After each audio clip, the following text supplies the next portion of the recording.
Moldy walls rotting from the inside, peeling paint, buckling floors, and a roof that can no longer weather the storm. When it rains, it pours down this wall. It's a sheet of water. And I catch it in these clothes baskets.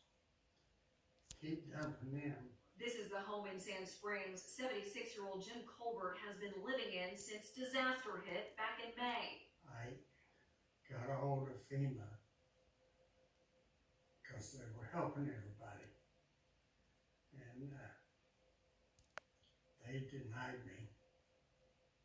Said that the house was livable, so they weren't going to help. If you can call this livable.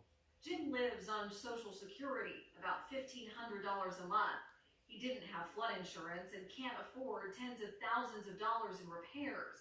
Unfortunately, Jim's story isn't uncommon. Catholic Charities of Eastern Oklahoma says the need for help is great. Many people are still out of their homes, or they're living in their homes with the sheetrock cut halfway up the wall.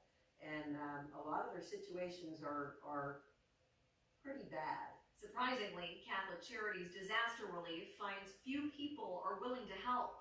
Usually in storms in the past, they've had a lot of volunteer crews come in, and our construction person said that this is the first time that he hasn't seen as many volunteers as in other storms. Help that Jim and others like him desperately need.